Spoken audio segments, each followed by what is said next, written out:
For today's video, we're going to be channeling Ernest Adams and his Bad Twinkie game design article series to discuss one of the more frustrating aspects when it comes to UX or user experience in a game. And that's not even hiding the fun, it's when you hide the migraine medicine from your players, and why having them forced to suffer for an unknown amount of time with a migraine may not be the best way to retain your audience.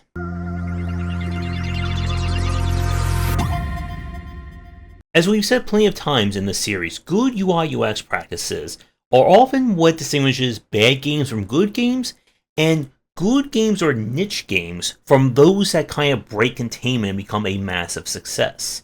As someone who's been playing lots and lots of games over the past 10 plus years now, I've gotten quite good at honing in on issues when it comes to UI UX. And our topic for today is not about kind of delaying the enjoyment of your game or making it feel slow. It's about having purposely annoying issues in your game and trying to feed that or weave that into the progression of your title.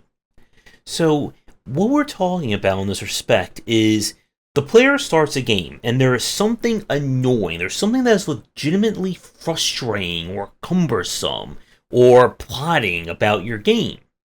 And could it get fixed? Could it not get fixed?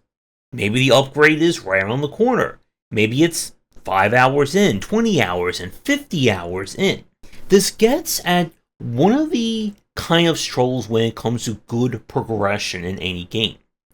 As we said, the progression curve of a title is all about giving the player some carrot to chase after. Whether it is on the small side or the large side, there has to be something that moves the player through your game. When we talk about idle and survival crafter style progression, a lot of it is tied to optimization. Okay, it takes 10 minutes to chop down 5 trees. Well, once you upgrade your axe, now it becomes 6 minutes, 2 minutes. At some point you'll get the auto tree that just is like an infinite tree that just cuts itself down, just gives you 10,000 logs every 5 seconds. And a lot of the progression when we talk about these games is, again, it's about giving the player an issue or an annoyance and then rewarding them with the solution to it. The Factorio example is the classic one. You start out having to mine things by hand. It's very slow, it's painful, nobody wants to do it. So then we introduce the coal power drill. Then we get the electrical power drill.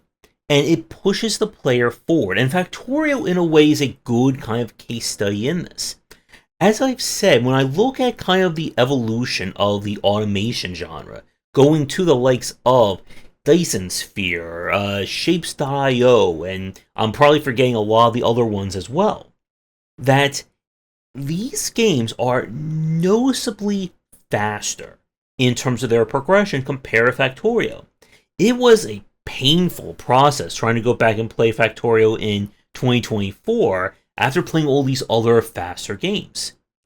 And with Factorio, and with a lot of this kind of idle and progression-based design, we see this argument from a fan base when we talk about trying to speed things up.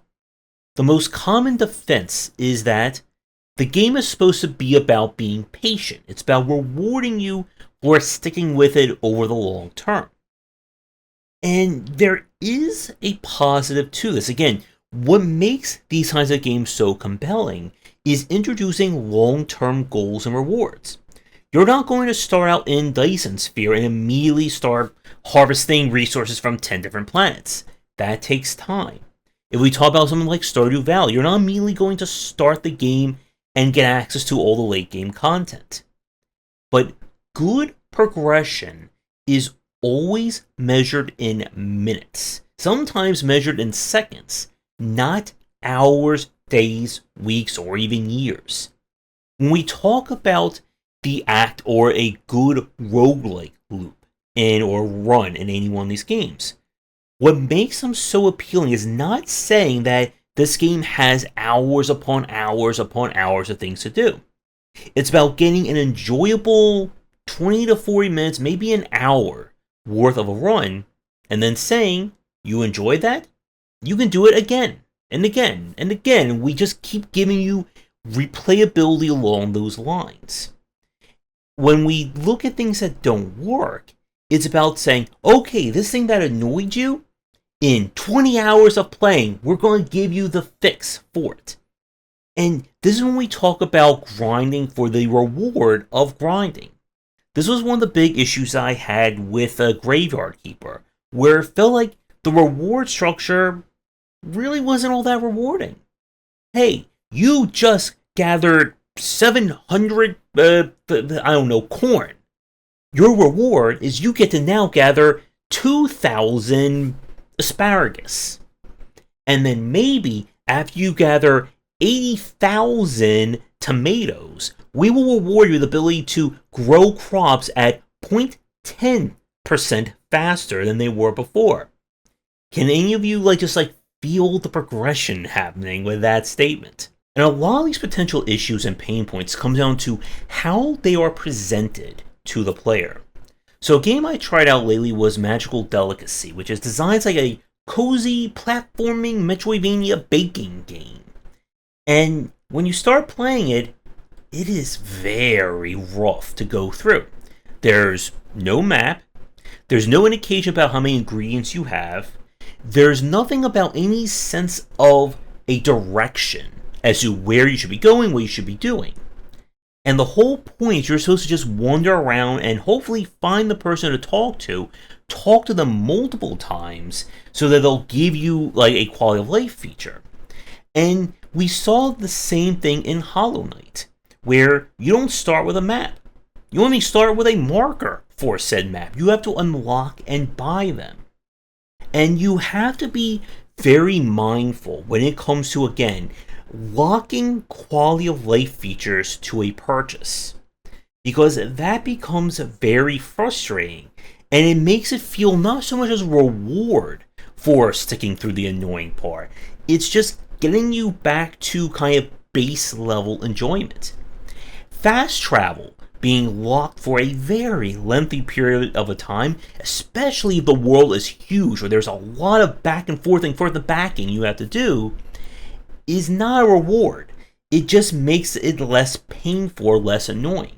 And the longer you kind of hold that over the player's head, the less likely they're going to be willing to stick through it. When we played the game Grime, as an example, this is a massive Souls-like. The world is huge. There is a lot of backtracking to do, especially if you don't know where you're going. And you have to get, I think, 75 to 80% of the way done in the game before it lets you fast travel only back to save points. Some games, like when we played the Prince of Persia one, they gave you fast travel to only specific rooms, which was very limited, and then about, again, 60 to 70% done through the game, then they allow you to fast travel back to any save point. And the problem when it comes to kind of hiding the pain reliever in this respect is that the player may not even know that there is anything coming up that will solve this issue. As I talked about my Metroidvania massive essay dissertation, with something like Asylon Tears from the Earth, or Tears of the Earth, I always forget the name of that, the act of character swapping is very cumbersome to start. It's designed to be cumbersome, to then introduce the item that lets you do a quick character swap. But how many people quit the game when the first thing they saw was that character swapping is going to be this annoying thing? Will they ever fix it? Maybe they will, maybe they won't. But as the player who's looking at this game blindly, they don't know that. And again, this gets at the importance of presenting how your progression works. Let's go to Stardew Valley, for instance. One of the early pain points in that game is your limited inventory space. One row of items is not going to last you very long in that game. Anyone who has played through Stardew Valley, you should probably, or you know, how frustrating it is that you have all your tools that take up almost half your first bar, and then you have to go out scavenging. You're going to run out of space very quickly. So, what's the very first thing that gets introduced as a major upgrade? The second row of your backpack. And the game introduces that to the player the second they fill things up. And that will probably happen before you're done the first, 2 days of playing Stardew Valley. Now, imagine for a second if instead of introducing that to the player at that point, that the GUI only shows one row of inventory. There's not even the hint that you will unlock, rows 2 and 3. And you have to wait the entire first season of the game before they even tell you that there are backpack upgrades available. How many people would stick with the game? How many people would quit thinking that, I only get one row and I have to just keep running back and forth to my storage, and that's so annoying and cumbersome?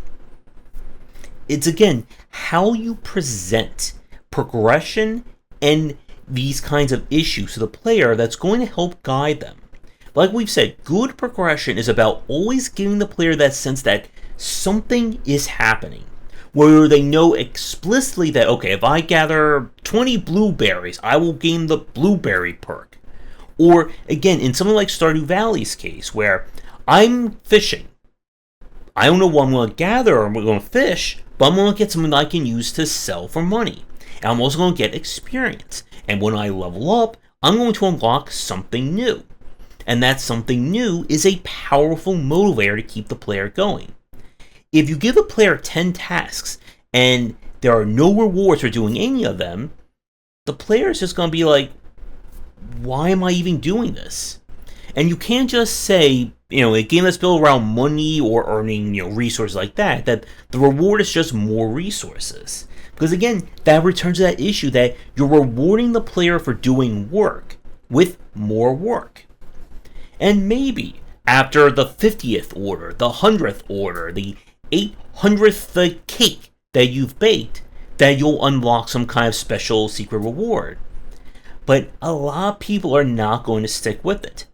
And to begin to wrap things up for this video, someone will argue, well, if the point of this game is about long-term progression and being patient, then who cares if someone stopped after their 100th cheeseburger when they had to cook or bake at least 500 of them?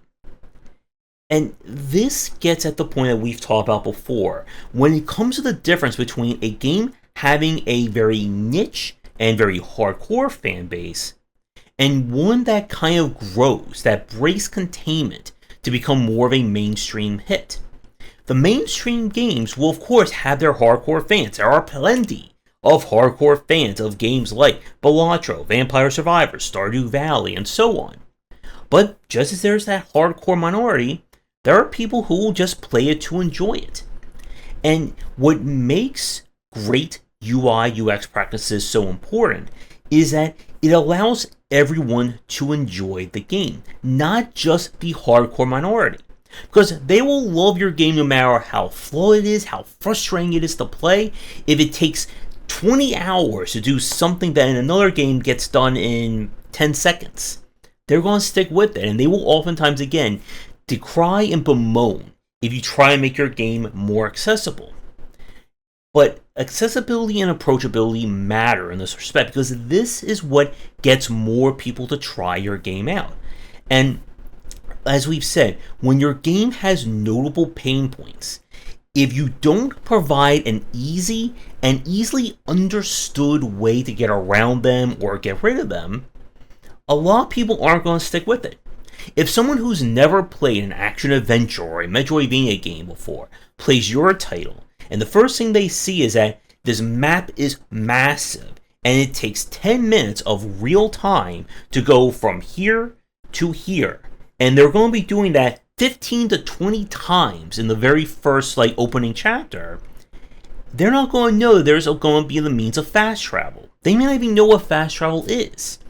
But they do know that your game is very annoying to play and it's very slow to play, and they're going to quit.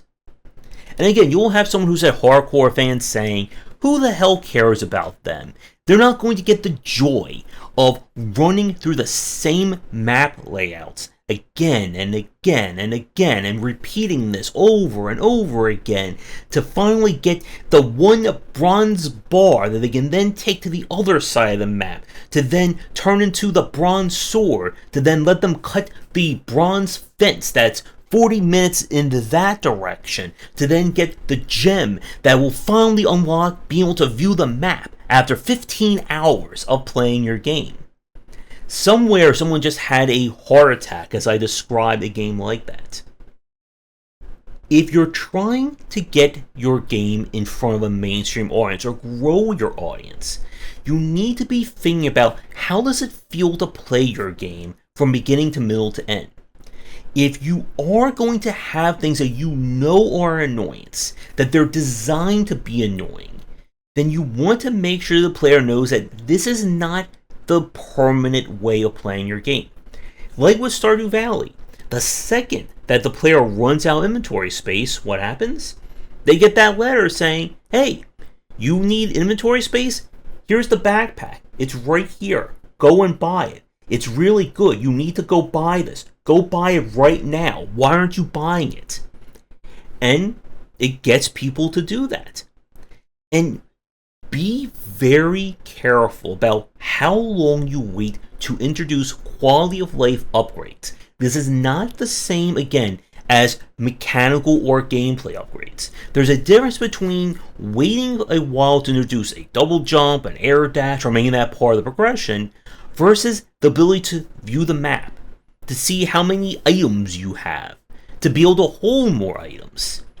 Well, again, a lot of people look at like the idle genre in terms of like how slow it is at the start of introducing more quality of life upgrades. The problem is that what makes idle design, incremental design work is that once you start moving forward, it becomes rapid in terms of how quickly you progress. Going from, again, 0 to 100 is going to be very slow. Going from 100 to 1,000 is going to be far faster. And then once you start building things up and going, then you'll be earning dodecatrillions or dodecamillions amount of resources. For a lot of these games that try to borrow or have similar aspects, they don't do that scaling. They just make it that it's slow to do. And then once you unlock that, you unlock the next thing that's going to be slow to do. How fun! So for those of you watching this, what are your major issues when it comes to UI UX? Those things that if it's in somebody's game, whether it's a durability system, slow or non-existent fast traveling, or anything else, that just makes you really want to quit playing a game. And if it is in a game, what do you think is an acceptable amount of time before you introduce the fix? Instant fast travel, auto farming, mock baking. Let me know down in the comments. And with that, thanks for watching, and I'll see everyone for our next video, and hopefully it won't be as painful to go over. Thanks for watching, and a special thank you to our Patreon supporters. If you enjoyed the video, do the YouTubing stuff, be sure to visit our Discord and Patreon, and you're interested in more in my thoughts on design, check out my game design books.